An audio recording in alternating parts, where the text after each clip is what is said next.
Regarding AI for energy, again है ना, energy stack, उसके बारे में AI फॉर एनर्जी मिशन। तो पहला है it's a joint initiative of international solar alliance, बिल्कुल सही, and the international energy agency, बिल्कुल गलत है ना। तो पहला स्टेटमेंट में फर्स्ट स्टेटमेंट तो सही है, ठीक है, लेकिन एंड के बाद जो लगा वो गलत है।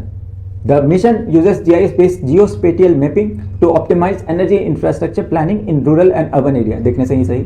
A key objective is to transform traditional power grid into smart bi-directional system capable of absorbing renewable energy.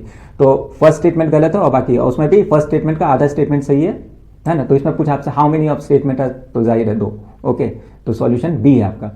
पहला स्टेटमेंट इनकरेक्ट है because while the international solar alliance जो ISA है इस primary body, the mission is launch in partnership with India, कौन कौन से, ministry of power, MeitY and rural electrification का REC जो बोलते हैं ना, नॉट IE है ना, इंटरनेशनल वाला नहीं है। It specifically leverage the India energy stack, बहुत इंपॉर्टेंट और बहुत बार आ रहा है, इसको याद रखिएगा।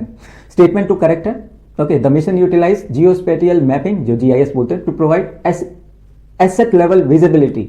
This allows for data-driven planning, showing exactly where infrastructure is needed and how renewable source can be best integrated into existing landscape.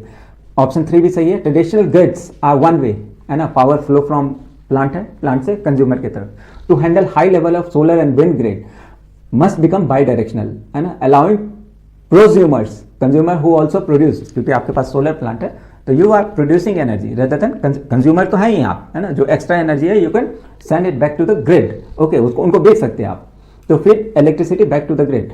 AI is essential for managing the complexity and ensuring grid stability during peak demand. The mission aim to help member countries, many of which are developing nation, to leapfrog, बढ़ना तेजी over the hurdle of legacy infrastructure by using digital twins and decentralized power system, making clean energy financially and technically viable.